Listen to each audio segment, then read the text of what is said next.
de encuentros con. En esta ocasión no voy a presentar yo, va a presentar Carla González, que tengo que leer mucho porque tiene 3 carreras. Es psicóloga, es casi bailarina profesional, que este año acabará siéndolo, y luego la carrera, el tercero, que es el apellido. Está haciendo las prácticas del Máster de Psicología General Sanitaria en la Universidad Internacional de Valencia, está en CIPSA haciendo esas prácticas, y nada, dentro de unos meses pues ya será la General Sanitaria. Y hoy también, como algo nuevo que hemos hecho con mucha ilusión, ella y yo hemos estado meses preparándolo para que salga muy bien. Es una agenda que tenemos puesta ahí afuera en la entrada. Es una agenda que no tiene números para que se pueda empezar cuando uno quiera, incluso que se pueda reutilizar. Tiene un plan mensual, semanal y un plan diario.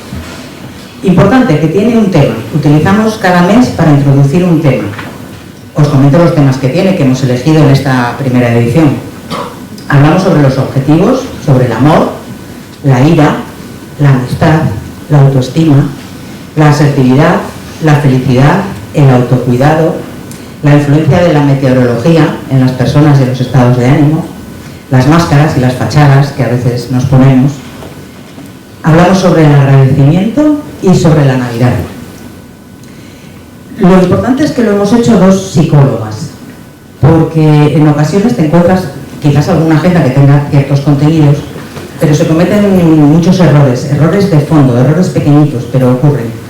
Estos errores también los he visto en agendas de profesionales, como por ejemplo que la vendan como: con esta agenda podrás encontrar tu felicidad. Digo, pues es que yo no la compro para eso, ¿vale? Esta agenda es para que os acompañe, para que aumente el interés y la curiosidad sobre los temas que abordan, pero no va a haceros felices, ¿no? Excepto que lo regaléis a alguien y os lo agradezca mucho, eso puede ser, ¿no? Pero no vais a llegar a la felicidad a través de los contenidos de la agenda. Y decimos primera edición porque iremos cambiando los contenidos dependiendo del año o de la venta de la agenda. Lo que se saque o lo que se gane con esta agenda va a ir a APIS, la Asociación para la Promoción Integral de la Salud Sexual, y nada, también tiene códigos QR que podemos leer, y eso nos lleva a mucha más información que lo que puede venir en 2 paginitas que la agenda nos permite, ¿vale? O sea que tendría bastante más información. Y como muchas veces, no voy a decir siempre, pero sí muchas veces, empezamos los encuentros en octubre con nuestro invitado mítico, porque ya no sé cuántas veces has intervenido en esto. Es licenciado Carlos San Martín Blanco, es licenciado en Medicina en la Facultad de Medicina de la Universidad de Cantabria, y además es doctor en Medicina por la Escuela de Salud Pública de la Universidad de Maryland de Estados Unidos. Es especialista en sexología y terapia de pareja por la Asociación Española de Sexología Clínica y por el Instituto de Sexología de París. Y completó su formación como psicoterapeuta y máster en psiquiatría y salud mental en la Universidad Europea. Es coordinador y cofundador, conmigo, del Centro Interdisciplinar de Psicología y Salud CIPSA de Santander, que lo fundamos en 1994. Es vicepresidente y académico permanente de la Academia Española de Sexología y Medicina Sexual, como lo es la RAE, digamos, y es director del Observatorio Nacional de Salud Sexual. Es profesor de la Universidad Alfonso X el Sabio, de la Universidad Católica de Ávila y de la UNED. Dirige actualmente el Máster en Sexología Médica de la Universidad Europea del Atlántico. Ha presidido congresos nacionales e internacionales de sexología y salud sexual y las 13 ediciones de las Jornadas Nacionales de Actualización en Violencia de Género, y ha escrito un centenar de artículos en revistas científicas, de divulgación y capítulos de libros. Ha ayudado como terapeuta a más de 5.000 pacientes en más de 55.000 horas de terapia y casi 30 años de práctica clínica como sexólogo clínico y terapeuta de pareja. Y es uno de los especialistas españoles más reconocidos. Y bueno, ahora dejo que Carla continúe. Un aplauso, por favor, para los dos.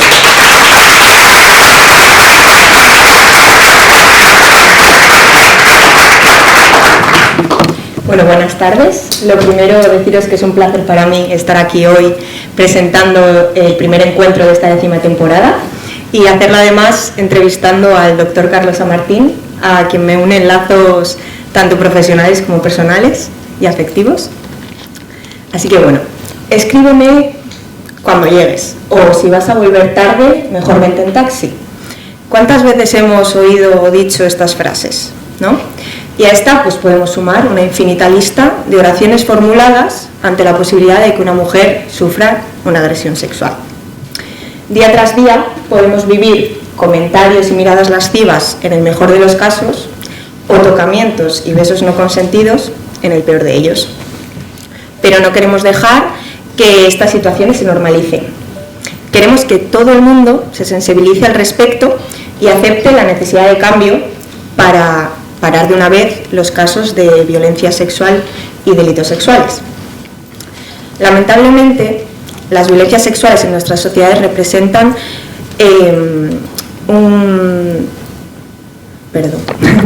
una vulneración de los derechos humanos y especialmente las mujeres, que no para de crecer y adquirir nuevas formas. Precisamente, conocer las principales formas de violencia sexual, así como sus orígenes y significados, así como reflexionar en torno a los principales antídotos para combatirlas, será el objetivo del encuentro de hoy. La OMS define la violencia sexual como todo acto sexual, la tentativa de consumar un acto sexual, los comentarios o insinuaciones sexuales no deseados o las acciones para comercializar o utilizar de cualquier otro modo la sexualidad de una persona mediante coacción por otra persona, independientemente de la relación de ésta con la víctima, en cualquier ámbito, incluidos tanto el hogar como el lugar de trabajo. Entre estos actos de violencia sexual se encuentran las violaciones cometidas por desconocidos o conocidos, familiares, las producidas en el seno de parejas, matrimonios, noviazgos, las agresiones y los abusos sexuales tanto a niñas, niños y adolescentes como sobre mujeres y hombres adultos, discapacitados o colectivos vulnerables. También se incluyen el acoso sexual en el trabajo, la esclavitud sexual y la trata de personas. Toda la gama de delitos sexuales por red, como el grooming, el sexting, el consumo, producción y distribución de materiales de explotación sexual infantil, y otras como el uso de violencia sexual en guerras, los matrimonios forzados y la ablación de clítoris. Todos los actos anteriores, estén tipificados o no como delitos, son hechos de violencia sexual. Entonces, Carlos, comencemos. ¿Están aumentando tanto las cifras de violencia sexual o es que ahora hablamos más de ello?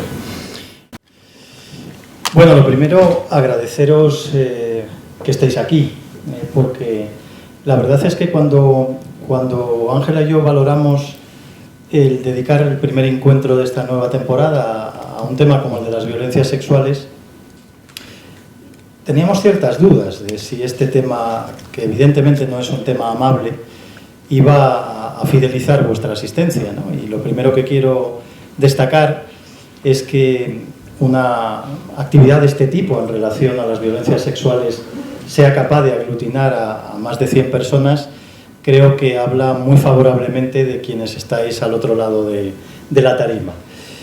Hay otra cosa que quiero plantear antes de entrar en la contestación de tu pregunta, Carla, y es el que a lo largo de estos minutos vamos a explorar, quizás desde perspectivas que no sé si en algún momento todos nos hemos planteado, diferentes tipologías de violencia sexual, alguna de ellas muy normalizada y alguna de ellas que tenemos muy integrada y no tenemos identificada como violencia sexual.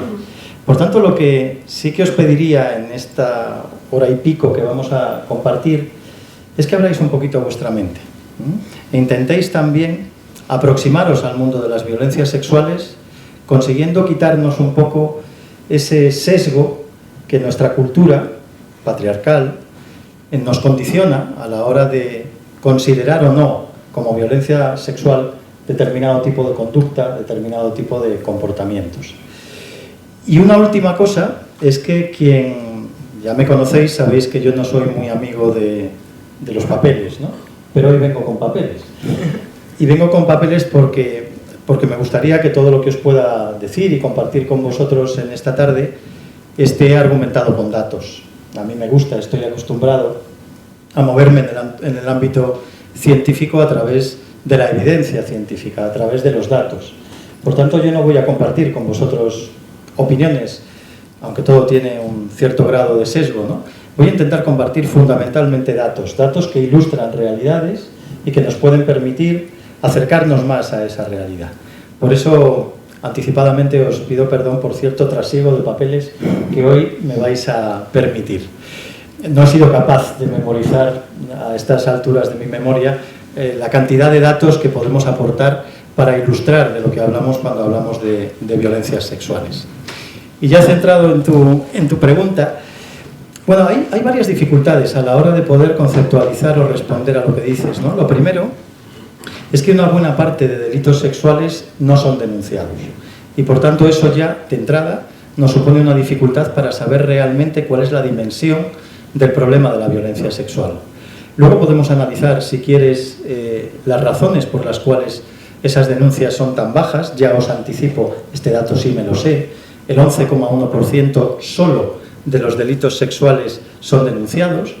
Por tanto, eso ya es un sesgo a la hora de poder interpretar, pero sí sabemos, a través de datos oficiales, y podemos establecer comparaciones de cómo ha evolucionado la violencia sexual en nuestra cultura y en nuestra sociedad a lo largo de los últimos años. Hay algunos datos que os van a sorprender y que por su dimensión son, no sé si calificarlos como escandalosos, ¿no? Por ejemplo, el dato de que más de 2,8 millones de niñas y de mujeres en España, en nuestro país, han sufrido algún tipo de violencia sexual. 2,8 millones de mujeres. Este dato lo aporta la macroencuesta sobre violencia sexual del año 2019, con absoluto rigor científico y con una metodología absolutamente creíble.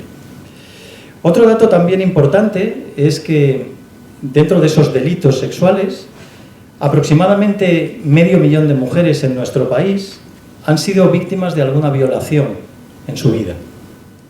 Pero voy también más lejos. De estas mujeres, el 7% de ellas, esa violencia sexual la han sufrido en el ámbito de sus relaciones afectivas, de su pareja o de su expareja. Otro dato que también es relevante es que aproximadamente 700.000 mujeres sufrieron violencia sexual antes de 15 años. Por tanto, son los menores, aproximadamente la mitad de las víctimas de los delitos sexuales en nuestra sociedad. Casi 9 de cada 10 agresiones son sobre mujeres. Y este dato, luego volveremos si quieres sobre él, si esto de la violencia sexual tiene o no género, es también muy revelador, 9 de cada 10. Además, el 99,6% de la violencia sexual es ejercida por hombres. El agresor es un hombre. Yo sé que a veces el relato en algunos entornos es que los hombres no somos violadores, evidentemente. Los hombres no somos violadores, pero los violadores son hombres, nos guste o no a los hombres. Por tanto, es algo que los hombres tenemos que asumir, que quien agrede, que quien viola, es un hombre. Y por tanto creo que eso también debería ser una motivación, hablaremos luego de antídotos, para que también de alguna manera los hombres sepamos liderar la lucha contra las violencias sexuales, porque la ejercen nuestros congéneres en este caso. Otro dato antes de terminar con esta ristra estadística es la evolución que me decías, ¿no? Me preguntabas, ¿ha aumentado tanto esto o es una percepción que tenemos? No, ha aumentado mucho. Fijaros, datos del Consejo General del Poder Judicial, Ministerio del Interior, entre 2012 y 2021, el incremento de los delitos sexuales registrados en esos 10 años fue del 88,9%. Hace 3 años, 4 mujeres eran violadas en España. En el año 22 son 7 mujeres las que fueron violadas, y hablo solo de violaciones, en España. Estos son los datos objetivos. Podría seguir, en los primeros 9 meses del año 23 ha subido un 16,3% respecto al mismo periodo del año anterior. y de ellos las violaciones siguieron aumentando, en este caso un 21%. Por tanto, estamos ante datos que nos ilustran lo que creo que es ahora mismo un auténtico problema de salud pública, un auténtico problema de seguridad, porque, como decíamos, el 99% de las víctimas sois mujeres. Me parece súper interesante. Y estos datos que has dado sobre España, también me gustaría saber un poco, y yo creo que a todo el mundo, ¿cómo está España en relación a otros países? Bueno, el que no se consuela es porque no quiere, ¿no? No estamos mal. Si nos comparamos en los registros internacionales, la ONU tiene buenos registros sobre delitos sexuales. Si nos comparamos, vemos que estamos en la zona media de la tabla. Tanto a nivel europeo como a nivel internacional, España no despunta como uno de los países con mayor número de violencia sexual, pero tampoco nos caracterizamos por ser de los que menos violencia sexual. De hecho, en algunas formas de violencia sexual, como por ejemplo la prostitución, que luego podremos detenernos también un poco en el análisis de la prostitución como forma de violencia sexual, vemos como nuestro país es el primer país en Europa consumidor de prostitución. Dicho de otra manera, somos un país de puteros. En España, el acudir a un prostíbulo, el consumir sexo a través de la compra de mujeres, es una práctica que vemos además que se está incrementando y que luego podemos analizar las razones que desde el punto de vista técnico creemos que pueden estar detrás de ese incremento. Por tanto, zona media. Zona media. Y en prostitución, zona más alta. Zona más alta, en este momento somos el país europeo con mayor consumo de prostitución. Y antes comentabas que había un bajo porcentaje de denuncias. Sí. ¿No? ¿A qué se debe? Mira, el porcentaje de denuncias ahora mismo es del 11,1%, pero también le podríamos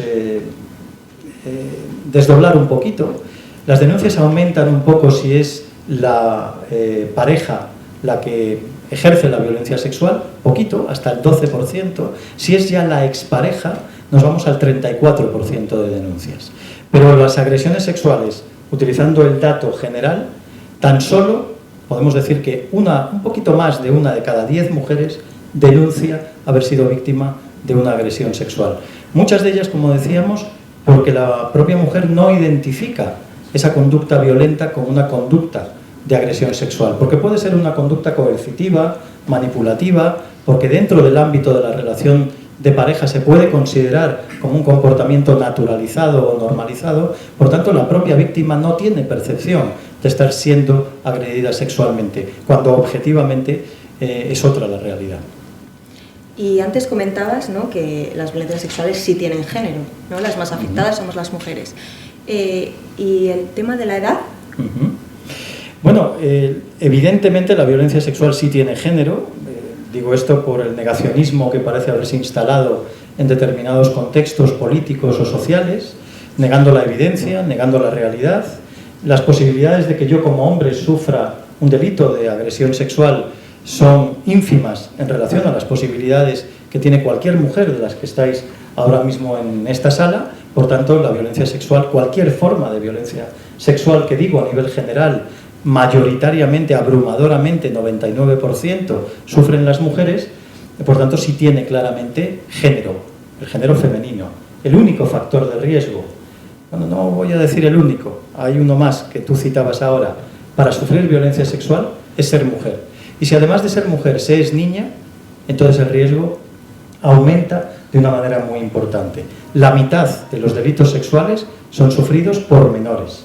Las tasas, como luego comentaremos, de abusos sexuales son también elevadísimas en nuestro país y, por cierto, a manos mayoritariamente, el perpetrador, el victimario, es mayoritariamente alguien muy cercano al menor que es agredido o abusado sexualmente.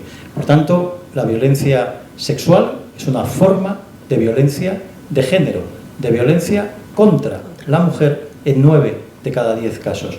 Y el principal factor de riesgo es ser mujer. Insisto en esto porque yo pensaba hace 10 años que no iba a tener que explicar esto, que esto ya estaba superado.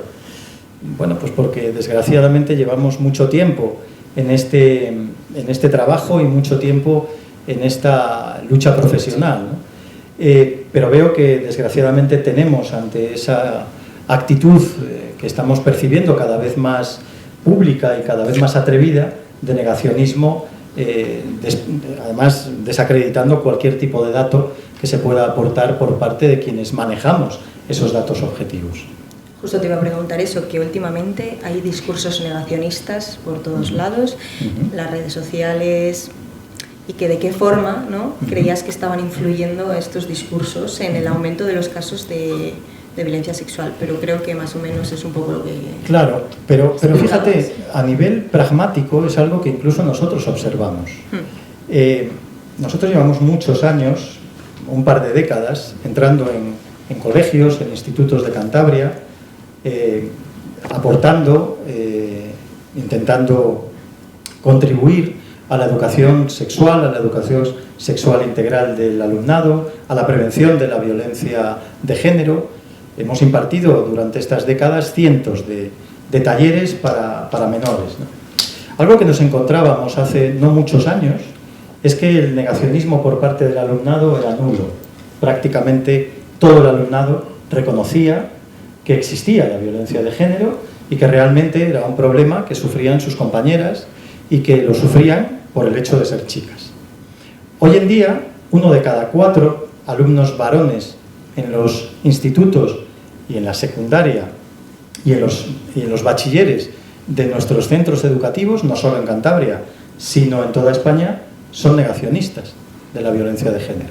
Y nos dicen además que la violencia de género es un invento del feminismo, es un invento de los medios de comunicación o es un invento de los políticos. Y esto está tan contrastado como que somos nosotros los que estamos en esos centros y es a nosotros a los que los chicos y las chicas nos dicen directamente este argumentario. Por tanto, esto hace daño. Por tanto, quien niega esta forma de violencia se convierte claramente en cómplice de las agresiones y se convierte claramente en cómplice de todas las políticas que intentan. Hace poco, estos días, hemos tenido en Cantabria un intento por parte de un partido político de imponer el PIN parental. Es decir, de imponer que los alumnos y las alumnas de nuestra comunidad autónoma reciban educación sobre respeto, sobre autocuidado, sobre anticoncepción, sobre relaciones sanas. Y hay personas que pretenden, bajo el filtro de un concepto ideológico que desconozco cuál es, evitar y, por supuesto, condicionar la educación de los menores, que luego vemos, y luego profundizaremos también en este ámbito, que acaba calando y acaba haciendo un daño que hace que un escenario que no contemplábamos hace tiempo, que era ese negacionismo en el alumnado, a día de hoy ocupe una tasa tan elevada y que a mí me preocupa tanto, porque estamos hablando de un alumno chico de cada 4. Si estamos así y antes se tenía en cuenta, ¿cómo estaremos dentro de unos años, ¿no? Bueno, las cifras están ahí. Este año ya han sido asesinadas más mujeres en nuestro país que en todo el año pasado. Las cosas generalmente responden a una lógica. Este oficio me enseñó hace años a no creer en las casualidades, a creer en las causalidades. Y estas son las causas de lo que nos está ocurriendo en nuestras sociedades. Bueno, pues si te parece vamos a ir analizando, ¿vale? Empezando a analizar las principales formas de violencia sexual, empezando por recientes casos, ¿no?, que hemos vivido aquí en Cantabria, que a través de grupos de WhatsApp estos menores, ¿no?, han difundido vídeos pornográficos de contenido sexual violento. ¿Cómo crees que puede estar influyendo el uso de la pornografía, ¿no?, por parte de los menores en todo esto? Pues mira, ese es un tema que nos tiene extremadamente preocupados. Ahora mismo, para que os hagáis una idea, no hay congreso de sexología donde no haya una mesa en relación al uso problemático de la pornografía.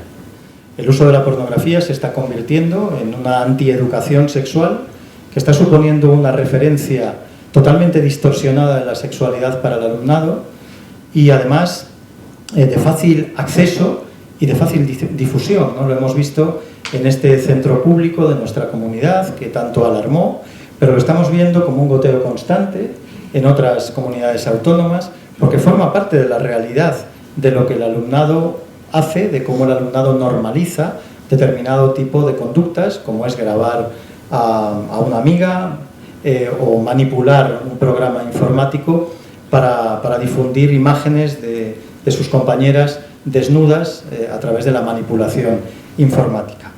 ¿Qué nos dicen los datos en torno a la pornografía? Se está investigando mucho, como decía, ¿no?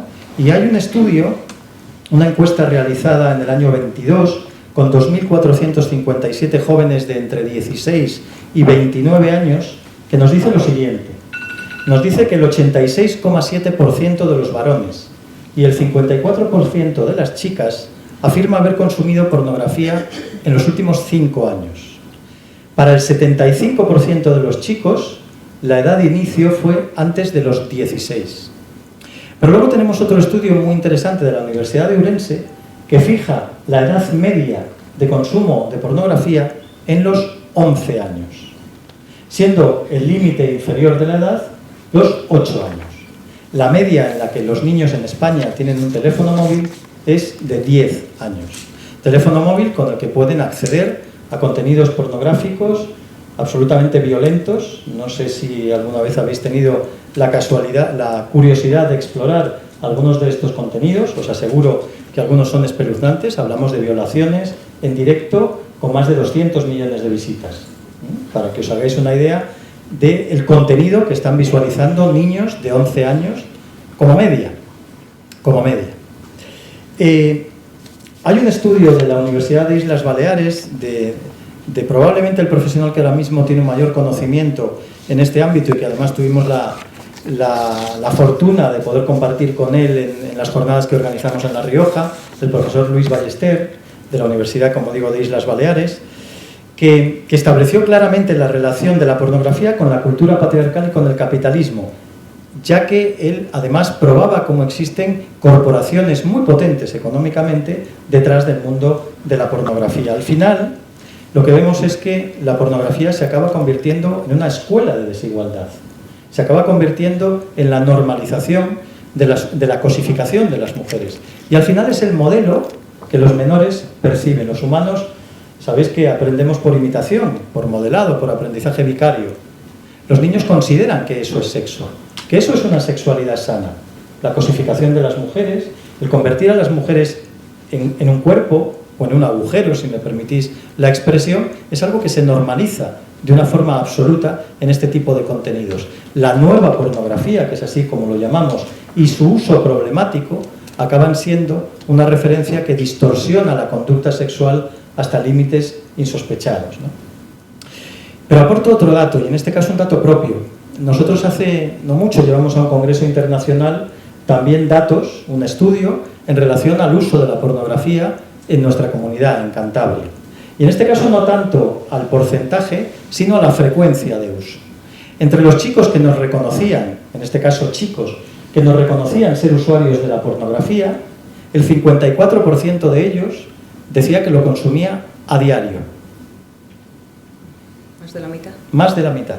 Diariamente expuesto a un contenido que, como os decía antes, puede variar entre escenas violentas o que también puede incorporar, y esto es algo muy frecuente, distintas prácticas como el gangbang. No sé si es una práctica que habéis oído hablar de ella, una práctica sexual que consiste en que varios hombres, en algunos casos muchos hombres, agreden sexualmente a una mujer de forma sistemática, de forma encadenada, y se acaba convirtiendo realmente en la escenificación más brutal de la fratría, ¿no? Un grupo de hombres que lo que hacen es, a través de ese comportamiento violento, reducir, poseer y tener esa conducta absolutamente agresiva contra mujeres. Y eso forma parte de una moda que hoy en día hay dentro de los contenidos que podemos observar en cualquier plataforma de contenido pornográfico. La más conocida es Pornhub,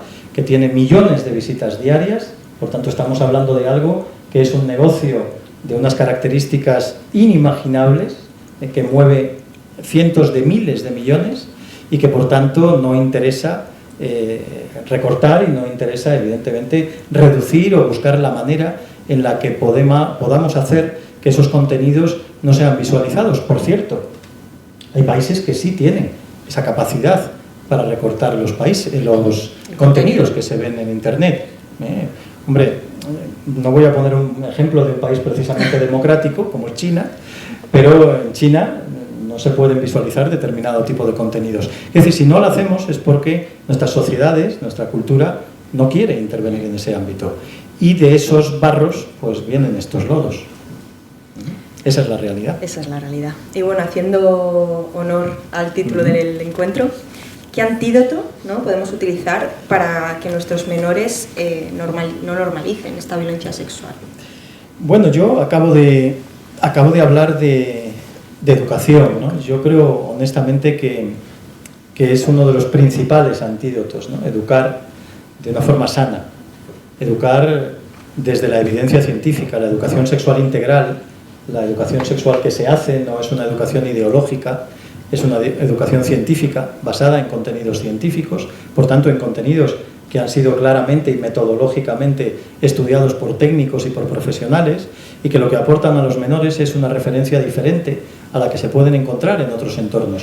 Es cierto que es probable que no podamos controlar todos los entornos, las redes sociales, como digo, el acceso a contenidos pornográficos, pero lo que sí podemos controlar es cómo educamos a nuestros niños y a nuestras niñas, ¿no? Es los referentes que les podemos dar desde la familia y que les podemos dar desde la propia escuela, ¿no? Cuando hablo de educación sexual no me refiero solo a la responsabilidad de los centros educativos o del profesorado. La principal responsabilidad para educar sexualmente a los hijos corresponde a la familia. Y desgraciadamente vemos que las familias siguen mirando para otro lado. Yo con frecuencia le digo a algunas familias que si ellos no se encargan de educar sexualmente a sus hijos, que no se preocupen, que el porno lo hará por ellos. Sin ningún género de dudas. O utilizamos antídotos que contrarresten el modelo disfuncional que los niños y las niñas reciben, o realmente lo que estamos viendo es comportamientos sexuales claramente disfuncionales. Te pongo un ejemplo. En los últimos 5 años, el número de disfunciones sexuales que ha llegado a nuestro centro, no hablo de oídas, a nuestro centro, de menores de 30 años por disfunciones sexuales, en los últimos 5 años, menores de 30 años, se ha multiplicado por 150. ¿Por qué? Os podéis preguntar. ¿Qué les pasa a nuestros jóvenes que tienen disfunción eréctil, que tienen eyaculación precoz? Lo que les pasa es que quieren ser atletas sexuales. Lo que les pasa es que afrontan las relaciones como si fuera una competición. Lo que les pasa es que desde su inexperiencia tienen ese modelo por delante que son incapaces de seguir y eso les genera un nivel de frustración que les lleva a desarrollar dificultades sexuales producto precisamente de esa actitud desde el punto de vista psicológico que conocemos bien, que llamamos ansiedad de desempeño y que acaba arruinando su respuesta sexual funcional y normal. Niños absolutamente sanos, perdonadme que les llamo niños porque para mí casi lo son, de 20 años, de 18 años, que en algunos casos vienen con sus madres o con sus padres porque están devastados ante sus fracasos sexuales, porque su modelo de erótica, su modelo de sexualidad viene definido por los contenidos pornográficos.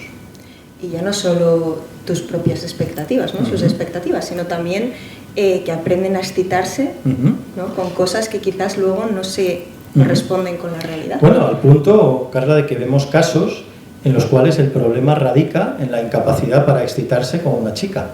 A eso me refería. Es decir, han asociado, han establecido un aprendizaje en el que únicamente identifican como fuente de excitación el contenido pornográfico y son incapaces de excitarse dentro de una experiencia sexual convencional, de una experiencia sexual sana. Y eso también es algo que efectivamente nos encontramos con frecuencia, que acaba suponiendo un condicionante, un condicionamiento.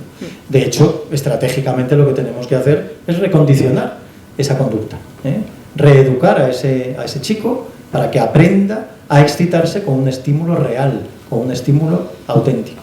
Fijaros hasta qué grado la exposición a este tipo de contenidos, de la manera en que estos chicos acceden y se relacionan. Por eso hablamos de uso problemático de la pornografía. No estamos hablando de un uso racional o del empleo de la pornografía para erotizar en un momento determinado una situación. Lo estamos hablando como una fuente, en muchos casos, exclusiva de excitación sexual, de vehículo erótico. también las cifras de acoso sexual, ¿no? Antes hablábamos de datos. Las cifras de acoso sexual son altísimas, ¿no? El 18,5% de las mujeres en España han sufrido acoso sexual antes de cumplir los 15 años. Prácticamente, ¿no? 1 de cada 5 lo han sido en el ámbito laboral. ¿Qué opinas acerca de esto? Bueno, que aquí entramos a uno de esos tipos de acoso que ha sido tradicionalmente muy permitido, ¿no?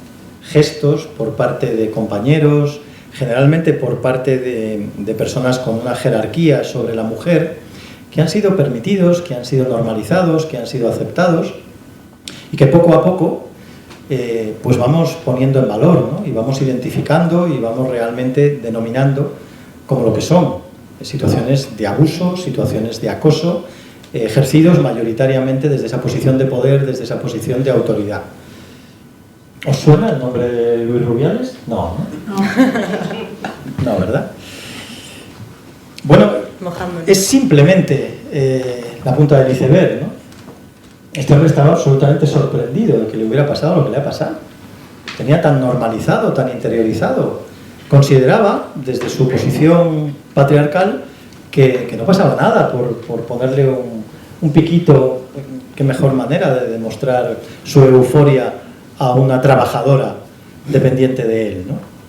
Yo creo que todo esto ayuda mucho a visibilizar, ¿no? Todo esto ayuda mucho a que las personas, y especialmente también muchas mujeres, toméis contacto sobre que ese tipo de conducta es una conducta claramente cosificadora y una conducta directamente de abuso, ¿no? Ahí es donde, luego hablaremos del consentimiento, porque es un tema que me interesa mucho y sé que me lo vas a preguntar, porque me he leído antes las preguntas, pero bueno, me las he leído aquí, la verdad.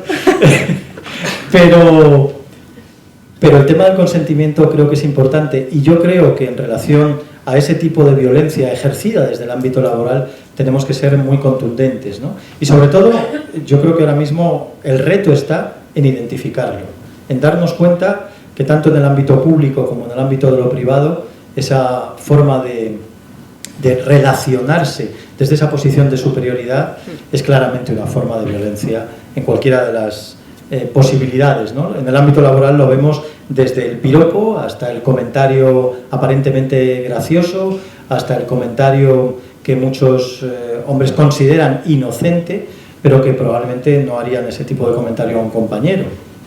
No vaya a ser que piense que tengo interés en él, ¿no? Eso que hemos normalizado durante décadas, que venimos un poco de la España de Alfredo Landa, con todos mis respetos a ese magnífico actor, pero venimos un poco de ahí, venimos un poco de Ozores, venimos un poco de Esteso, de que el piropo y la cosificación de las mujeres se ha normalizado y se ha integrado dentro de nuestra cultura como algo natural. Empezamos a darnos cuenta de que estamos evolucionando, de que estamos creciendo, de que la igualdad va de eso. La igualdad no solo va de igualdad de condiciones, va de igualdad de trato, va de igualdad de respeto, va de igualdad de límites. ¿Por qué a mí, por ser hombre, no se me va a agredir de esa manera, no se me va a invadir de esa manera? ¿Y por qué una mujer tiene que asumirlo y tiene que sufrirlo únicamente por el hecho de serlo? Además es que normalizarlo incluso por nuestra parte, porque lo que decías, este caso, ella no lo identificó en un primer momento, fue después. Claro. Entonces también normalizarlo, no normalizarlo, perdón, claro. Nosotras.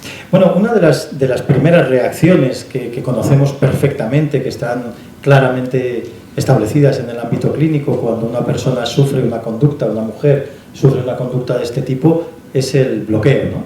La sensación de incredulidad. No me puedo creer que el presidente de la federación me haya dado un piquito, ¿no? Entonces, en ese momento, probablemente, la primera reacción, puede haber reacciones variadas, ¿no? Le podía haber soltado una bofetada, hubiera podido ser también perfectamente otra reacción. Me siento agredido y respondo, pero claro, es una figura jerárquica, no es el vecino del quinto B.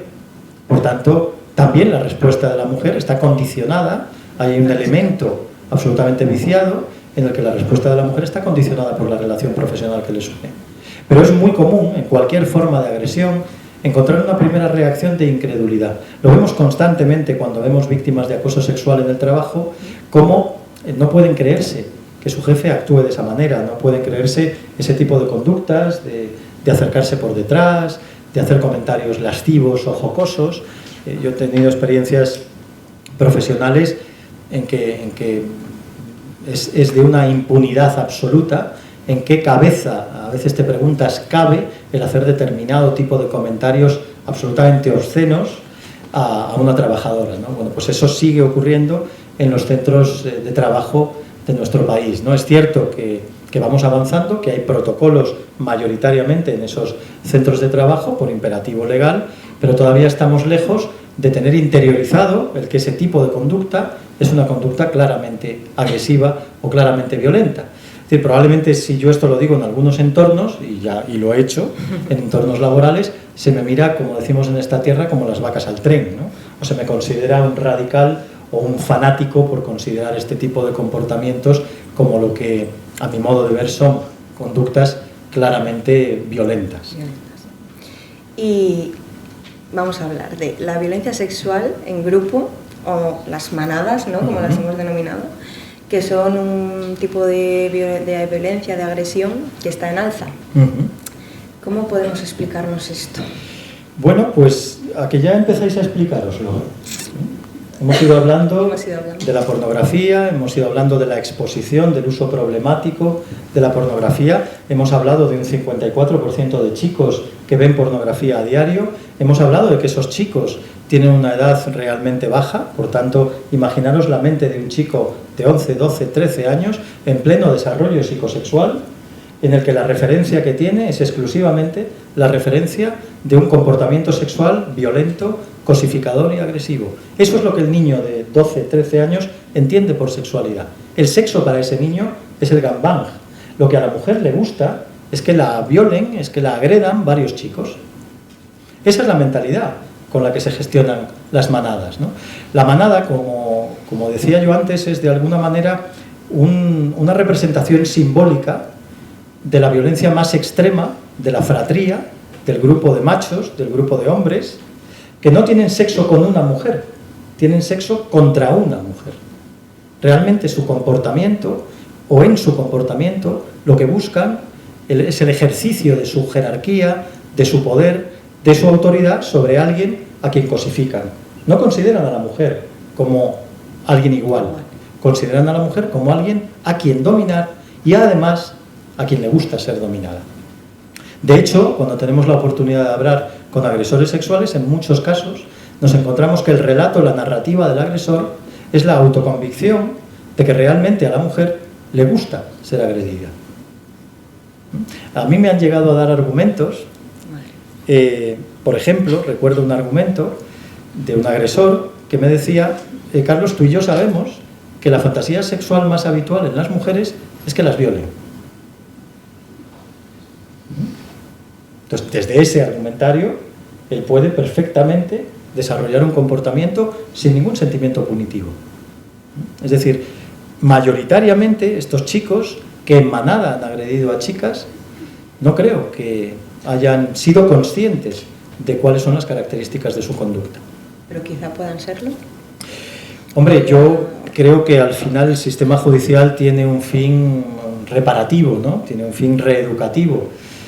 Yo confío que estos chicos sean capaces de reeducarse y de conseguir tener una sexualidad mínimamente sana, o yo me conformo con que la tengan únicamente no violenta. Pero claro, estamos hablando de que han tenido unas improntas, de que han tenido un modelado realmente contundente en relación al ejercicio de la violencia.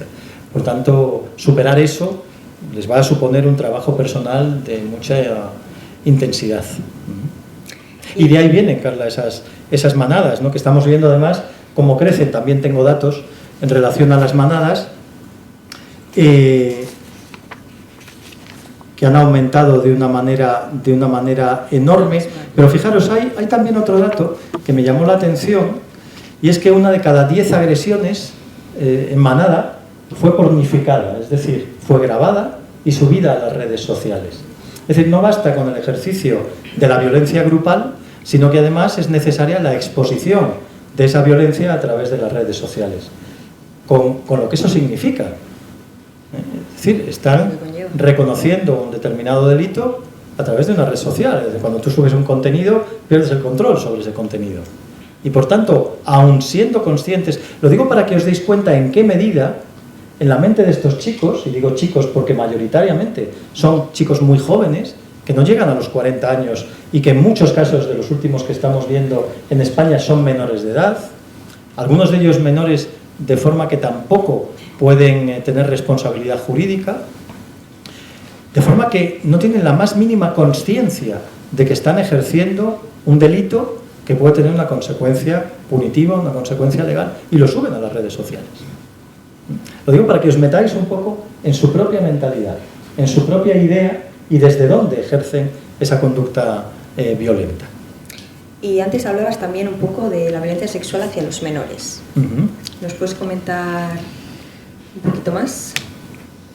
Bueno, decía que casi la mitad de los delitos de violencia sexual tienen como víctimas los menores, ¿no? Mayoritariamente, si hablo de datos que como os digo, me gusta ser riguroso, el 79% de los casos de violencia en menores es hacia niñas, pero bueno, hay un porcentaje del 20% también hacia niños. ¿Qué nos encontramos en los abusos sexuales hacia menores? Bueno, nos encontramos en que mayoritariamente el perpetrador es alguien del entorno de la familia del menor. En el 25% de los casos, 1 de cada 4, es su padre quien le agrede. Un 10% es el abuelo, de un lado o del otro. Y también son frecuentes las agresiones sexuales por parte de tíos o por parte de personas muy próximos al escenario del menor. Solo el 10% de los casos el perpetrador es un desconocido absoluto para el menor. Es decir, esa idea de que el niño es agredido, de que la niña es agredida por alguien que la rapta por la calle, existe, pero estadísticamente es un número de casos muy inferior a la normalidad. Y la normalidad es que realmente los delincuentes, los agresores sexuales, los pedófilos, forman parte del entorno de los menores, ¿no? Y esa es una realidad que en nuestro país pues también es extremadamente preocupante, ¿no? Hablamos en cifras globales de que 1 de cada 4 niñas es abusada sexualmente y 1 de cada 6 niños es abusado sexualmente. Son cifras altísimas. En menores de 15 años. Y mayoritariamente con abusos sexuales reiterados. El abuso sexual infantil se caracteriza también por ser un abuso sistemático. Hay experiencias en que las menores han sido abusadas, han sido agredidas sexualmente a lo largo de años. En el ámbito clínico vemos con mucha frecuencia incluso víctimas de agresiones sexuales en la infancia que esa no es incluso ni siquiera el motivo de consulta, que es algo que es revelado, que es descubierto, si me permitís la expresión, a lo largo del proceso terapéutico y que nos damos cuenta que es la razón que está provocando otro tipo de síntomas, otro tipo de problemáticas que generalmente estas mujeres arrastran a lo largo de todas sus vidas, mujeres y hombres, como decía también en este caso, en un porcentaje significativo. Y antes hablabas un poco de prostitución, ¿no? Que en España estamos en lo alto, que tiene además una estrecha relación con explotación sexual. Retomamos un poco, cuéntanos, indagamos. Bueno, este es un tema que requiere, yo creo, que una especial reflexión, ¿no? Porque la prostitución tradicionalmente creo que ha sido una de las instituciones fundacionales del patriarcado, ¿no? La prostitución ha permitido, siempre hemos dicho, siempre ha existido la prostitución, cierto, porque casi siempre ha existido el patriarcado, ¿no? Por eso digo que es una especie de institución fundacional del patriarcado, ¿no? ¿Por qué? Porque garantiza que los hombres tengan acceso al cuerpo de las mujeres para su uso y disfrute. Ese es el objetivo de la prostitución, que los hombres puedan canalizar esa falsa necesidad sexual, y digo falsa porque es falsa. Los hombres no tenemos necesidades sexuales, no nos sale un tumor cerebral si no tenemos sexo, no pasa nada, ni cogemos una orquitis, ni nos pasa nada. Lo que ocurre es que nos ha servido muy bien de coartada, de excusa, para justificar nuestro deseo sexual y para que nuestro deseo sexual se canalice como un derecho. Y eso es también algo que el patriarcado nos ha alimentado y culturalmente nos ha sexualizado a lo largo del tiempo a los hombres, desde esa idea de que tenemos que ser permanentemente deseantes y que además nuestro deseo es un derecho. Y por tanto, si hay un sistema como el sistema prostitucional que nos permite el ejercicio de ese derecho y por tanto el uso y disfrute de los cuerpos de las mujeres previo pago, nos está permitiendo el normalizar la prostitución bajo un concepto extremadamente peligroso desde mi punto de vista, como es el concepto de trabajo sexual. ¿Por qué? Porque la realidad que observamos, y ahora os doy datos, es que realmente la prostitución está íntimamente ligada a la trata de mujeres, a las redes de trata, y que por tanto la punta del iceberg que vemos desde el punto de vista legal nos orienta en relación a los miles y miles de mujeres que son explotadas sexualmente en nuestro país. No me voy a otro país. Yo ahora, para irme de aquí a Solares, pasaría por 3 prostíbulos. Bueno, depende de la carretera por la que vaya, igual me lo puedo montar para pasar por alguno más. Lo cual tenemos absolutamente normalizado, ¿no? Os doy algunos datos sobre prostitución. Yo sé que hay incluso entornos, incluso algunos de ellos profesionales, se ha hablado y se han organizado charlas incluso en universidades en relación al trabajo sexual. Creo que como una forma clara de blanqueo de este tipo de violencia sexual, ¿no? Voy a aportaros algunos datos sobre violencia sexual que me parecen interesantes. Ya me he perdido yo la hoja.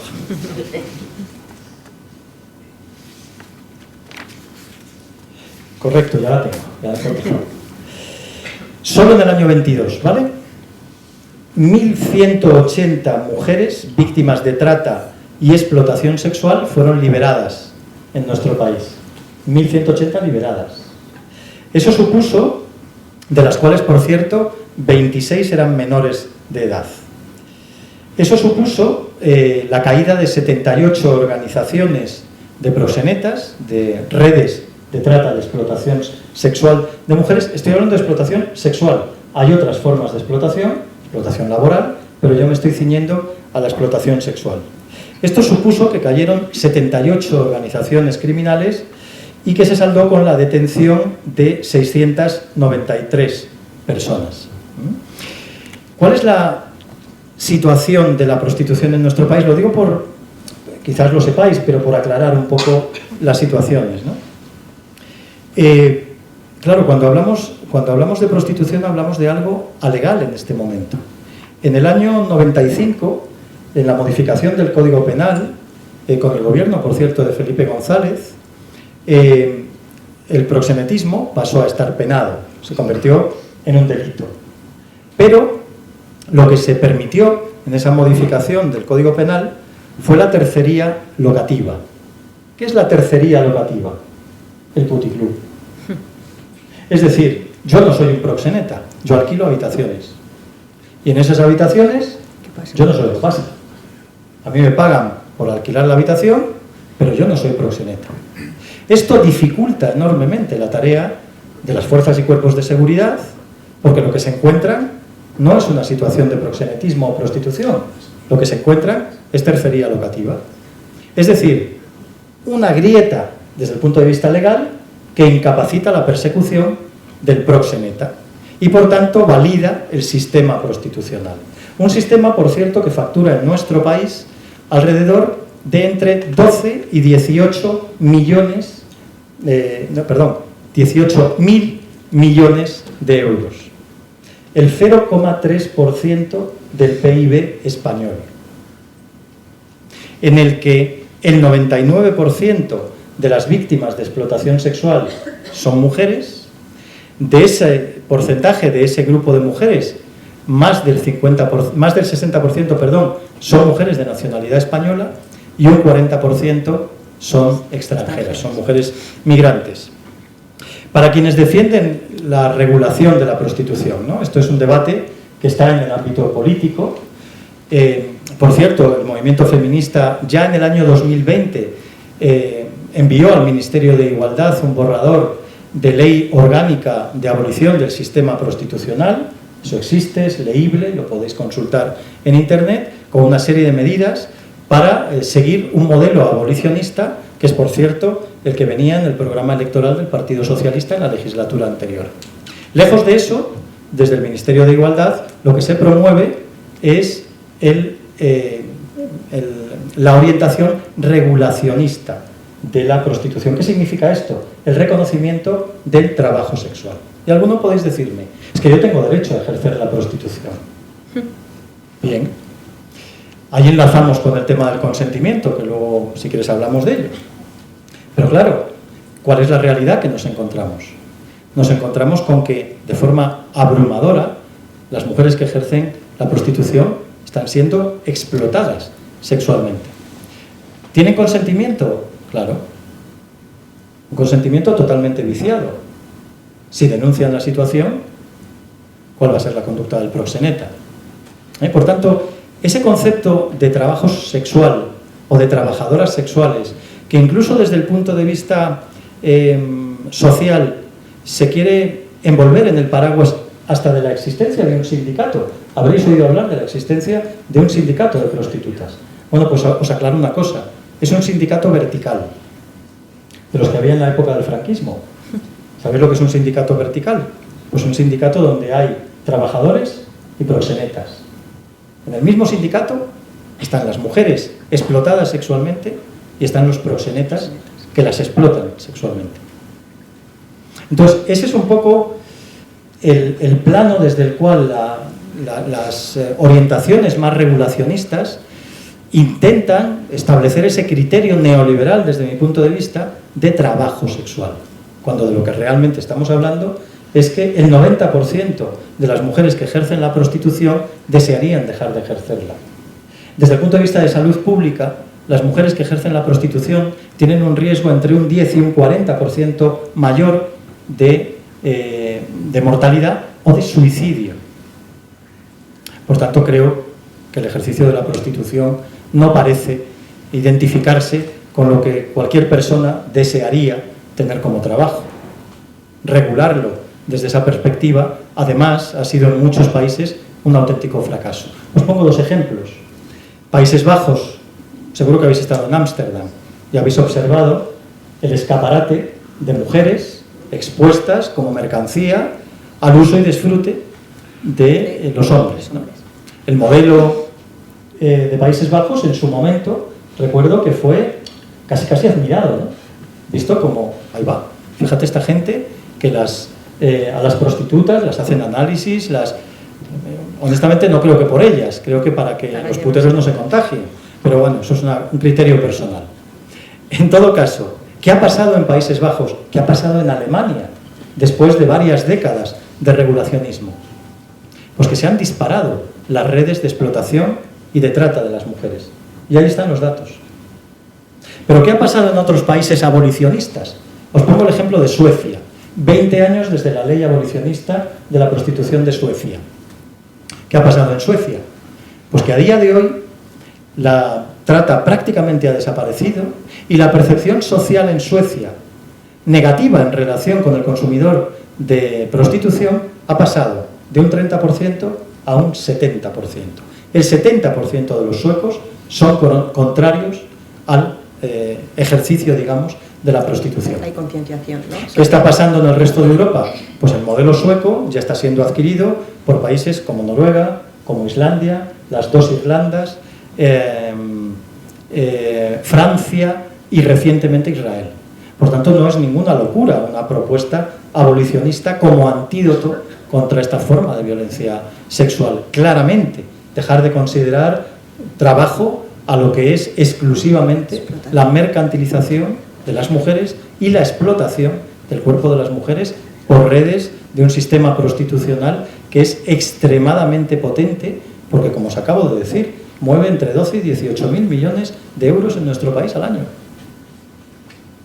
Y creemos que el fútbol mueve. Pues ya veis. Se habla más, quizás, ¿no? Claro. Yo creo que esa normalización de la que hablábamos antes, el que a nadie nos extrañe ver una luz roja en una carretera y no ser conscientes de lo que hay dentro de esa luz roja, ¿no? Por eso también, te voy a hacer un spoiler. Creo que también uno de los antídotos contra la prostitución es la concienciación de los hombres, ¿no? Que el hombre que vaya a un prostíbulo, el hombre que pretenda consumir sexo con una mujer, sea consciente de cuál es la realidad, sea consciente de que esa mujer puede estar consintiendo, pero no está deseando, que que esa mujer está mayoritariamente ejerciendo esa prostitución desde la explotación o desde la más extrema de las necesidades. Y por tanto yo creo que también una reflexión por parte de los hombres en relación a cómo canalizar ese deseo sexual es absolutamente necesaria. Y por otro lado, la estigmatización por parte de nuestra sociedad, que no normalice el que una despedida de soltera, o de soltero mejor dicho, acabe en un puticlub, cosa que de nuevo está pasando en grupos de jóvenes que nos encontramos ahora y que hace algunas décadas era impensable. Eso en mi generación, Carla, era impensable. Y vamos para atrás, ¿no? Eso en mi generación era impensable. O sea, que un amigo dijera que había ido a un puticlub donde le gorreábamos.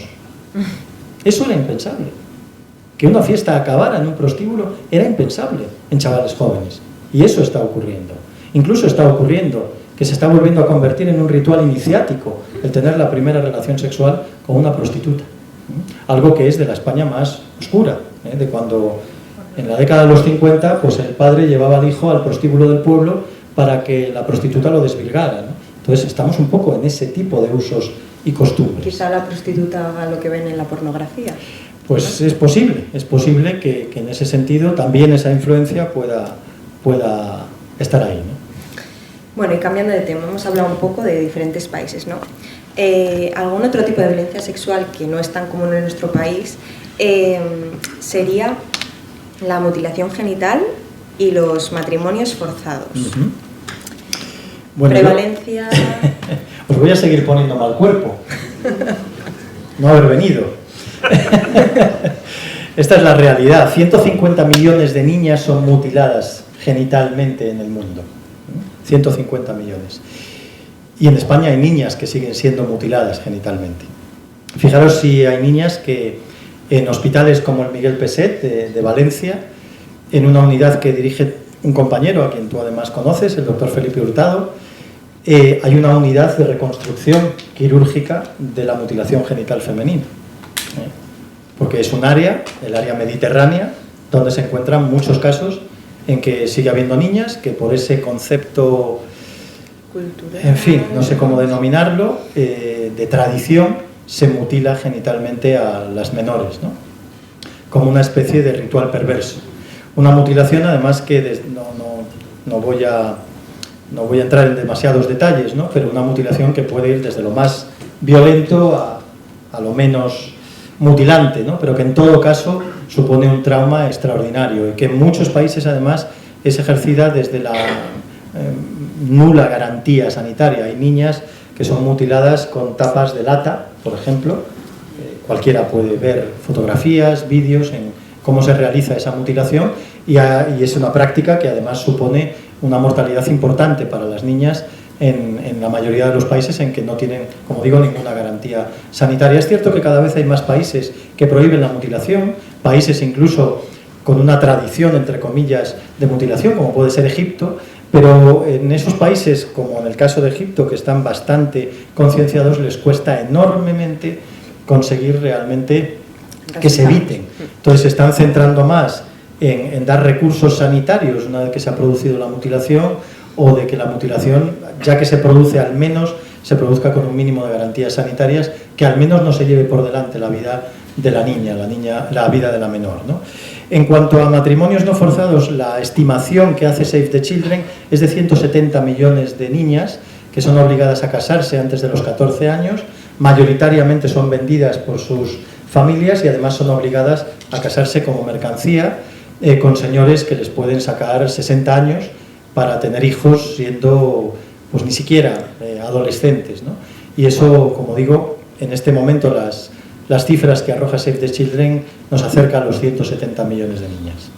Y es una práctica que continúa como parte del ritual y del abuso a las mujeres en muchísimos países de nuestro entorno, en países cercanos a nosotros además. Vale, nos metemos en meollo. Como si esto no hubiera sido suficiente, ¿no? Ha habido en los últimos meses, ¿no?, una gran controversia en torno a la aprobación de la denominada ley Solo si es sí. Entonces, me gustaría saber tu opinión al respecto. Bueno, mi opinión al respecto yo quiero diferenciar dos cosas, ¿no? Mi opinión de ciertos datos con cierta objetividad. Mi opinión al respecto es que se han hecho las cosas francamente mal, ¿no? Esta ley yo creo que era una ley necesaria porque creo que era mejorable el Código Penal en este sentido. Creo que es un acierto el tipificar cualquier forma de violencia como agresión. Creo que el concepto de abuso era un concepto muy etéreo, era un concepto muy difícil de definir, ¿no? Lo que pasa es que generalmente lo que no se hace demasiado bien no suele salir demasiado bien, ¿no? Esta ley había llevado advertencias ya de su inexactitud jurídica por parte de organizaciones de mujeres juristas, por parte de infinidad de organizaciones dentro del movimiento feminista, pese a autodenominarse una ley feminista. Claro, el problema es que uno se puede autodenominar lo que quiera, pero si luego en las leyes no legislas según la agenda feminista, no es feminista. Es decir, esto de los feminismos, no. El feminismo es el que es el movimiento político, el sujeto político es la mujer y la defensa de una agenda determinada, ¿no? Y en este caso, pues esta ley se hizo sin consultar a nadie, con esa buena fe, insisto, lo que originó lo que yo creo que públicamente todos sabemos, ¿no? Que al final esa inexactitud jurídica ha puesto en la calle o ha reducido condenas a muchos agresores sexuales, lo cual indudablemente es trágico para nuestra sociedad y para las víctimas de esa violencia. Pero además, esta ley trae un trampantojo desde mi punto de vista, y es el trampantojo del consentimiento, y os explico. Porque podéis decir que está diciendo Carlos, Dios mío, es contrario al consentimiento. No, pero el concepto de consentimiento en esta ley es un trampantojo. Y os explico por qué. Porque en cualquier delito, el no consentimiento se da por hecho. Si a mí me roban el coche y pongo la denuncia porque no he consentido que me roban mi coche. Es decir, cualquier acto delictivo pasa por el no consentimiento. Por tanto, no sé qué querían decir con esto de poner el consentimiento en el foco. ¿Por qué? Porque el consentimiento es un concepto un tanto perverso. Y os explico por qué. Partiendo de la base de que evidentemente hablamos de relaciones sexuales que tengan que ser consentidas. Pero claro, el concepto de consentimiento tiene muchos matices.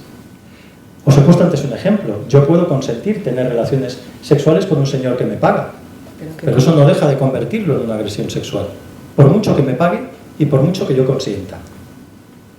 Por tanto, ya estamos hablando de distintas tipologías de consentimiento. El 4 de septiembre fue el Día Mundial de la Salud Sexual. Y desde la WAS, que es la Asociación Mundial para la Salud Sexual, a la que nosotros pertenecemos, se puso en el mapa un nuevo concepto, que es el concepto de consentimiento entusiasta, que además se asocia al concepto que el movimiento feminista también ha planteado de consentimiento viciado. Y hay que diferenciar lo que es un consentimiento viciado, es decir, un consentimiento condicionado por la situación que estoy viviendo, a un consentimiento entusiasta, que es el que propone la Asociación Mundial. ¿Qué quiere decir la UAS con consentimiento entusiasta? Un consentimiento cercano al deseo. Y es el siguiente aspecto crítico que yo veo en el concepto de consentimiento. Claro, a la mujer se la acerca al consentimiento de las relaciones sexuales. ¿Dónde os coloca eso? En una posición pasiva. Vosotras consentís, no deseáis. Las relaciones sexuales consentidas no son relaciones sexuales deseadas. Y decir, joder, Carlos como apura. Es que este matiz es muy importante. Si yo consiento, me coloco ante mi sexualidad como una parte pasiva, como una parte que acepta, como el refuerzo de ese viejo dicho de cuando yo era niño del hombre propone y la mujer dispone. Sin embargo, cuando hablamos de deseo, hablamos de un acto activo. Yo quiero tener relaciones sexuales y las quiero tener desde mi deseo sexual, no desde mi consentimiento. Por eso creo que es importante ser conscientes al menos del trampantojo.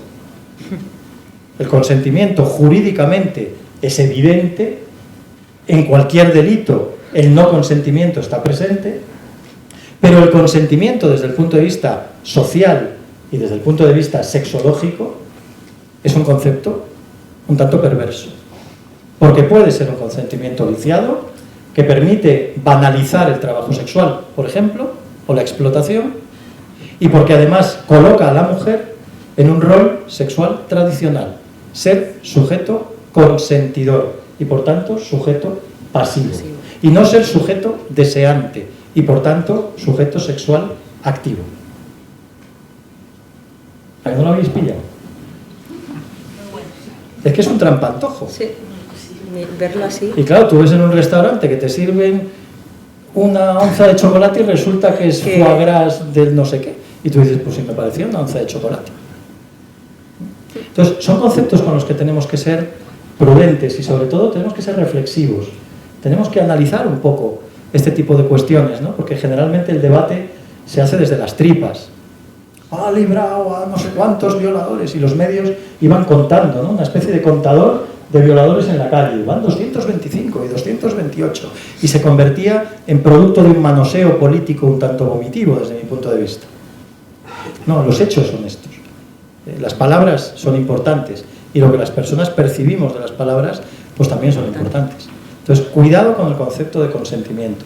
Quedaros con el consentimiento viciado o con el consentimiento entusiasta, que a mí ese concepto de la UAS me ha gustado mucho y que nos acerca al deseo, como sujeto activo de mi sexualidad como mujer. ¿Vale? Muy, muy interesante. ¿A que no habías caído tú en esto? No, la verdad que no.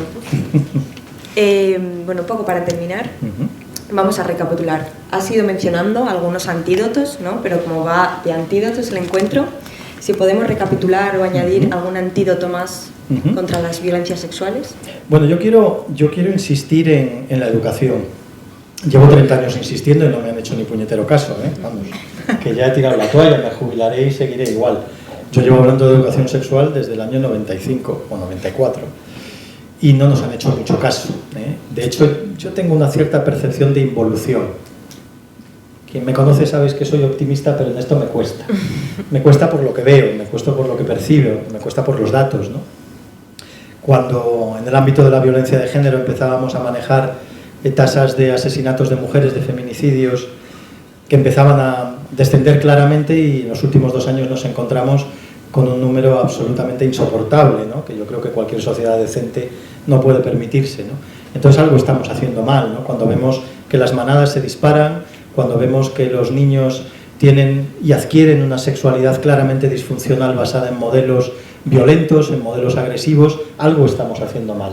Por tanto, yo creo que el primer antídoto tiene que ser la autocrítica, el ser conscientes como sociedad, y nosotros somos una parte de la sociedad. Por tanto, tomar conciencia y tener un cierto pensamiento crítico en relación a lo que podemos estar haciendo mal. Igual yo como padre o como madre, pues lo que tengo que empezar a hacer es controlar el móvil de mi hijo.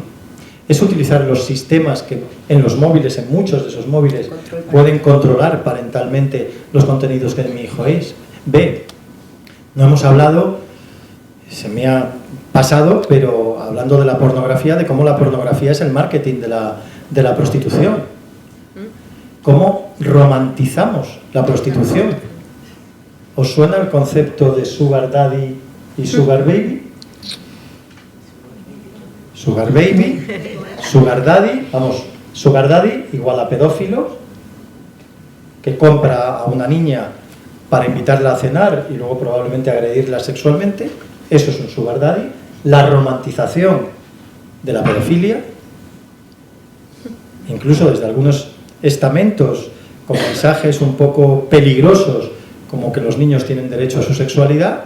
Igual entiendo el trasfondo, pero decir eso políticamente es al menos peligroso. O el sugar baby, la niña que dice que hay de malo en subir fotos pornográficas o al menos eróticas al OnlyFans.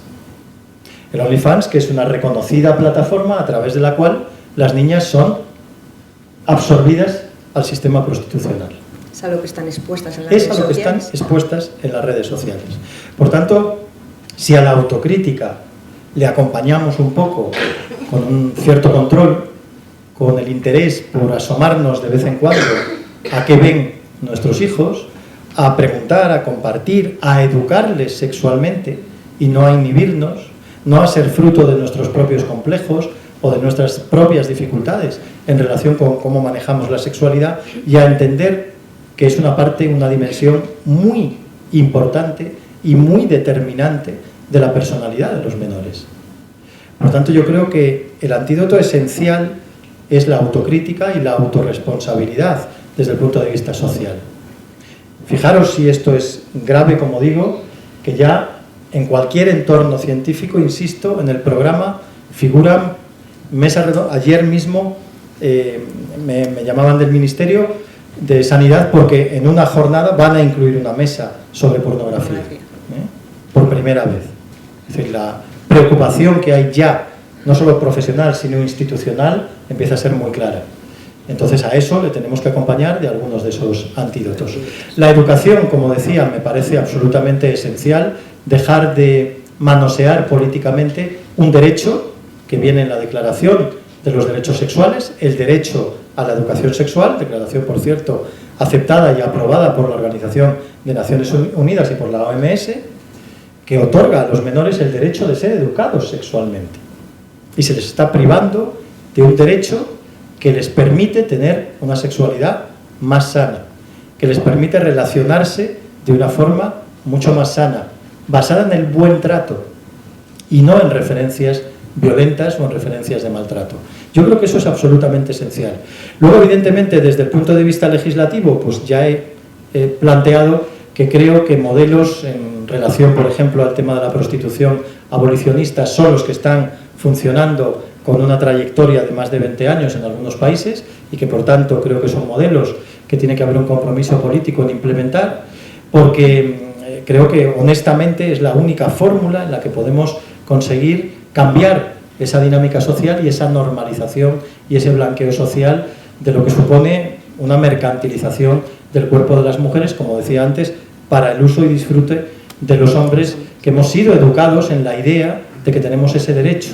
Yo creo que también ahí los hombres tenemos que hacer una reflexión en relación también cómo el patriarcado a nosotros nos está influyendo, nos está condicionando a vivir una sexualidad que probablemente no corresponde con nuestra sexualidad deseada y acaba siendo una sexualidad bastante más impuesta por el patriarcado de lo que realmente queremos. Bueno, pues si os parece, podemos abrir el turno de preguntas. Cualquier pregunta o duda que tengáis. Ahí, y aquí. Voy a hacer dos preguntas que no haría nadie, pero usted, teniendo la competencia que tiene, vamos a ver. El varón y la mujer, entendiendo yo, son cosas de mi imaginación, ¿eh? Hay una energía masculina y una energía femenina. Toda mujer debe tener un equilibrio entre la energía masculina y el varón lo mismo. ¿Qué pasa? Que las mujeres, salvo excepciones, lo digo porque yo trabajé en la cuestión judicial y una vez me dijo un empleado, ¿te has visto salir una señora? Y digo, sí, y dice, es una atracadora. Bueno, eso es, salvo excepciones, la mujer lo controla mejor y por eso ha subido en sus cosas, pero el hombre no. Entonces el hombre no controla la parte femenina y la parte masculina, y entonces al aumentar lo masculino se crean bestias, ¿no? Y la segunda pregunta es distinta, pero también va con ello. Es que dicen no binario. Yo tengo los estudios míos, que no son, yo soy neurólogo y gerontólogo, no soy médico ni biólogo. Parece ser que todas las células tienen género. Si todas las células tienen género, ¿cómo no van a tener género las personas? Esas dos preguntas. Perfecto. Bueno, la primera creo que se responde desde la socialización de género, ¿no? Es decir, a los hombres se nos educa en la cultura de la violencia, a los hombres se nos educa para canalizar nuestros conflictos de forma hostil, de forma violenta. Entendemos que la violencia es algo incluso necesario y eso potencia nuestra parte violenta. No hay ningún estudio desde el punto de vista científico que justifique o que explique que, por ejemplo, el hecho de tener más testosterona nos convierta en personas más violentas o más agresivas. Al final es el aprendizaje social, a través del cual podemos entender la diferencia de conducta que vemos además plasmada en las cifras, ¿no? Las cifras, por ejemplo, de delitos violentos perpetrados por varones o perpetrados por mujeres son absolutamente abrumadoras en relación a los hombres, ¿no? Por tanto, tenemos que entenderlo desde ese aprendizaje social.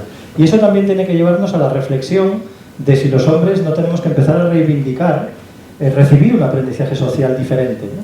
En el que realmente no seamos esclavos de la necesidad del ejercicio de la violencia como forma de demostración de nuestra virilidad o de nuestra masculinidad. Y yendo a la segunda pregunta en relación al tema no binario, claro, el concepto no binario es un concepto construido desde el género. Por tanto, es un concepto que refuerza el género. No me voy a meter en esto porque sería para otro encuentro, pero desde las teorías transgeneristas lo que se refuerza precisamente es el género. Cuando desde, por ejemplo, el movimiento feminista, lo que se plantea es que el género es el que provoca la propia desigualdad. Porque el género es un constructo social. Es decir, el género es lo que nos dicen que tenemos que ser por ser biológicamente hombres o por ser biológicamente mujeres. Las personas que se definen como no binarias, lo que se perciben, se autoperciben como no identificadas con ninguno de los dos géneros y por tanto no encajarían dentro de ese criterio. Pero no deja de ser evidentemente más que un constructo cultural, también que un constructo aprendido. Desde el punto de vista meramente biológico, ese binarismo quedaría reflejado en los estados intersexuales. Es decir, desde lo biológico, las personas podemos ser biológicamente hombres, biológicamente mujeres o tener un estado intersexual en un porcentaje extraordinariamente bajo de los casos. Desde el punto de vista del género, el estado no binario corresponde a alguien que no se identifica ni con un género ni con el otro. Pero insisto, el tema del género es otro trampantojo que nos están colando. La teoría transgenerista es otro, la conocida como teoría queer, es otro trampantojo que nos están colocando. ¿Por qué? Porque lo que hace la teoría queer es reforzar el género. Y el género lo que hace es crear la desigualdad. ¿Qué buscamos? Desde qué busca el movimiento feminista o qué busca muchos de los movimientos científicos, la abolición del género. Porque, por tanto, si dejamos de relacionarnos en base a ese tipo de constructo social, probablemente estemos más cerca de relacionarnos desde la igualdad. Por eso digo que es otro trampantojo que nos cuelan ahí. Tenemos Sí. otra pregunta por ahí. Muy buenas tardes a todos y a todas. Muchas gracias, Carlos y organizadores. Me llamo Alexis, llevo 12 años en Cantabria, soy de Letonia. Es un país europeo, pero deberían de echarlo de Europa por el machismo y violencia de género y todo lo que va. A veces oigo a deciros que estamos en la cola de Europa, pues no. Comparando con mi tierra o más con algunos familiares y compañeros que tengo en Rusia, vamos, habéis avanzado muchísimo. Sé que queréis mejorar y no paráis. No obstante, comparando, sí, enhorabuena por lo que habéis avanzado. Ahora, voy a desarrollar la pregunta. Sí que yo también creo que es por el contexto cultural, porque lo he experimentado. Aunque ya he sido avanzado yo en mi tierra, por ejemplo, he tenido amigos gays ahí, donde todos los que me rodeaban eran, ya sabes cómo. Cuando llegué aquí, lo que he notado, que quería coger las bolsas que llevaban mujeres. Quería dar la mano cuando salían de transporte. Porque ahí, pero claro, yo no sabía que lo tengo enseñado. Porque si yo soy hombre verdadero, yo hago esto. Si no, pero bueno, a mí incluso en mi tierra me reprochaban que no soy un hombre verdadero, entonces ya estaba como por ser sensible, por ejemplo, ya estaba medio cambiado. Y aquí seguía y sigo aprendiendo más y más, pero en principio me dolía mucho y he entendido que me he quedado como si fuera sin una herramienta de conocer a las chicas. Porque sin darme cuenta, por al final te ayudo, no sé cuántos, las feministas de aquí me explicaron, así estás envolviendo.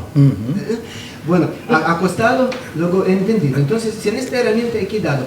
Ahora, lo que es Tinder, porque yo veo como que es muy popular Tinder. A mí me parece que también como cosificación, también como un escaparate donde están eligiendo. Por eso mi pregunta va ahí, si cree que es una manera sana de canalizar lo natural o no, o es algo que se ha creado porque ya no somos capaces de crear relaciones naturales, porque también reconozco, yo he vivido solo en Cantabria, veo que las mujeres están como serias y distantes.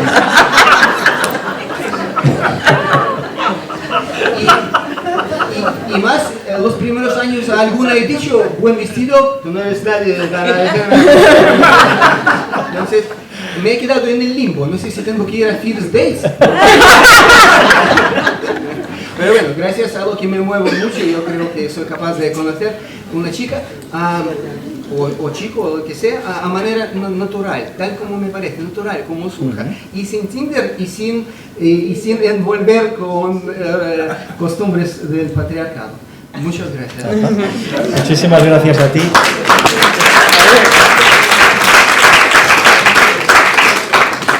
Mira, todos estamos aprendiendo todo el rato, todos estamos socializados en el patriarcado. Quien diga que no es machista, permíteme que lo dude, ¿no? Incluso quienes intentamos trabajarnos un poco en nuestras actitudes machistas, nos reconocemos en ellas constantemente, porque es el sistema cultural en el que nos hemos criado todos, ¿no? Es cierto que quizás en tu país de una forma más contundente, es cierto que, bueno, no conociste este país hace 40 años, es cierto que hemos cambiado, que hemos evolucionado, pero yo creo que también es importante naturalizar este hecho, ¿no? Nuestro propio aprendizaje. Estamos aprendiendo constantemente. Nos estamos transformando como sociedad constantemente y yo creo que eso nos enriquece y probablemente también nos convierte en una sociedad mejor cuando nos cuestionamos esto, ¿no? Nos convierte en una sociedad mejor el estar aquí hoy 100 personas hablando de violencias sexuales. Por eso yo creo que tenemos que normalizar ese aprendizaje y vernos también un poco desde la compasión y desde la ternura, ¿no? Porque nos vamos a ver en ese tipo de conductas, abriendo la puerta o cogiendo unas bolsas, que efectivamente son conductas machistas, probablemente ejercidas desde la buena fe, pero que no dejan de serlo, porque nos han educado en considerar que eso forma parte de nuestro rol masculino, ¿no? ¿Qué tenemos que ir haciendo poquito a poco? Reeducarnos, ir aprendiendo, pero también desde la normalización de entender que superar el patriarcado es una lucha contracultural, eso sí que es una lucha contra el sistema, de las de verdad, porque es un sistema que realmente lleva desde la noche de los tiempos, como decimos vulgarmente. Por eso yo creo que en ese sentido tenemos que vernos desde ahí. Y en cuanto a la forma de relacionarnos, es cierto que cada vez la tecnología es más invasiva, ¿no? Y eso lleva a que cada vez más personas busquen herramientas tecnológicas para relacionarse. ¿Qué tenemos que estar? Fundamentalmente atentos. Es decir, tenemos que tener cuidado porque ese tipo de herramientas incluyen el anonimato, ¿no? Y dentro del anonimato, pues también la ciberdelincuencia está presente, ¿no? Otra razón de más para que tengamos que estar atentos a nuestros menores, que muchas veces adultos pedófilos que se hacen pasar por menores les captan también a nuestros niños y a nuestras niñas, ¿no? Por tanto, ante el tema de las redes sociales, que yo creo que es producto de nuestra época, que no le podemos poner puertas al campo, pero que sí podemos estar atentos, que sí podemos tener cuidado. Igual que tenemos cuidado cuando recibimos un SMS que dice papá, mándame dinero que se me ha roto el móvil, ¿no? Ayer le recibió mi padre. Casi la lía. Casi la lía. Tenemos que estar atentos, tenemos que tener cuidado con ese tipo de cosas. Bueno, ¿alguna pregunta más?